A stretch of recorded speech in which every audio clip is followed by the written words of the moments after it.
Mutton तरकारी तो सब बेले बनाऊँगी किंतु मटन रो बेसर कषा थे बनातु देखिए बहुत ही टेस्टी बनब आते इजी बनवा आपण मैंने सब बेले बनइबे पखाल भात गरम भात सबुथ एंजॉय करें बड़ बड़ होटेल ढाबा ठारू भी आप टेस्टी घरे इजी बन पारे। चलतु आज रेसिपी स्टार्ट करवा। मटन बनवाई मुझे अल्प 300 ग्राम पाखापाखि मटन नहीं बोनलेस मटन नहीं आप चाहिए बोन वाला भी नहीं पारे।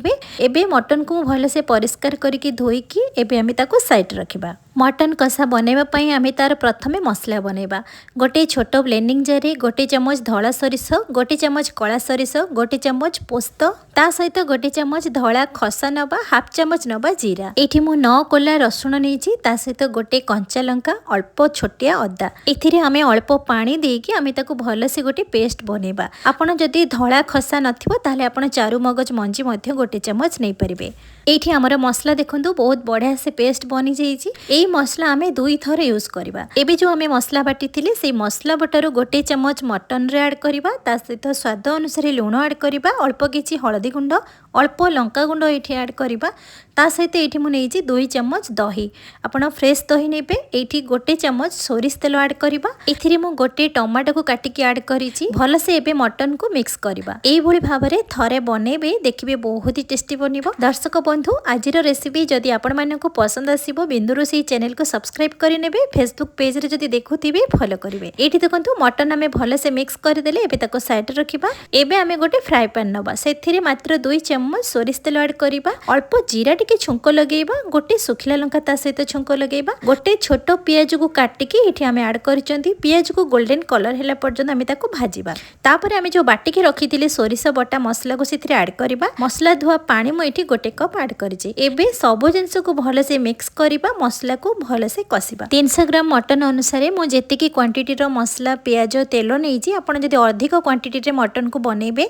ताहले आपण सब जिंस को डबल करि परिबे। एबे मसला को मिक्स करि सैला परे एथिरे आमे अल्प स्वाद अनुसार एठी लूण ऐड करिसंती अल्प हळदी गुंड अल्प लंका गुंड मैं एठी ऐड करिछि।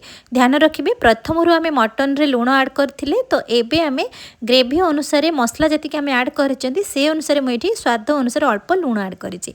आपण ध्यान रखिकी लूण को ऐड करिवे। एई भली भाबरे मसला को भल से कसिबे जे पर्यंत मसला सुखिला न होईछि।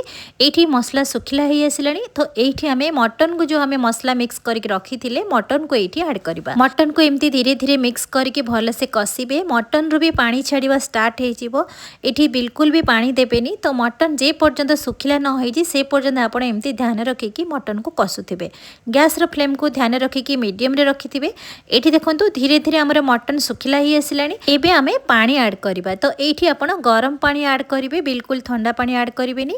मु 2 कप एठी गरम पानी ऐड करिछि जेहेतु मटन को टिके सिझिबा पई टाइम दरकार सेमिति मसला सहित आपण जदि सिझेबे मटन पोड़ी जिवो सेति पई आपण ध्यान रखिकी पानी ऐड करिवे। एठी 2 कप पानी ऐड कर सला परे भल से मिक्स करिकी मु एठी 5 रु 10 मिनिट छाड़ी देइथिली मटन को सिझिबा पई। तो एठी देखंतु धीरे धीरे ग्रेवी केमती सुखिला ही आसुची तो मटन भी एठी चेक करिवे सिझिछि कि नाही। जदि सिझिथिबो तो आपण माने आउ एठी सिझेबेनी जदि न सिझिबो ताहले आपण आउ 5 मिनिट मटन को सिझेइ देबे। तो एठी देखंतु ग्रेवी को जदि आपण चाहिबे टिके सुखा सुखा रखि परिबे नहले टिके हल्का ग्रेवी मध्य रखि परिबे। मटन एठी अल्प सिझि नथिला सेति पई मु आउ 5 मिनिट मटन को सिझेइथिली। एठी देखंतु 5 मिनिट परे टोटल 15 मिनिट टाइम लागिला। एई भली भाबरे मु सुखा सुखा टिके रखिथिली जेमिति टिके पुडपुडिया टेस्ट आसीबो जेमिति पत्रपोड़ा टाइप रो टिके वासना और टेस्ट आसीबो सेई टाइप रे मु एमति सुखा सुखा रखिथिली। आपण जदि चाहिबे टिके ग्रेवी रखि परिबे नहले एई भली भाबरे सुखा सुखा रखि परिबे। एठी आपण देखुथिबे आमे एक्सेस तेल भी आमे ऐड करि नाहंती मात्र 2 चम्मच तेल ऐड करिसंती। मसला भी सेमिति बेसी भी आमे ऐड करि नाहंती अल्प मसला अल्प तेल रे भी आमे बनैजंती। एई भली भाबरे आपण अल्प तेल मसला रे घरे इजी रे बनै परिबे। एथिरे आपण धनिया पत्र किछि काटिके ऐड करिवे। एठी हाफ चम्मच गरम मसला मध्ये एठी काटिके ऐड करि परिबे।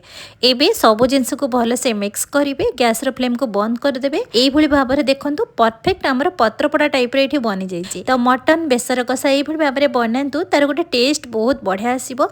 आपण पखाल भात गरम भात आपण सबुथिरे खाई परिबे बहुत ही टेस्टी बनिबो।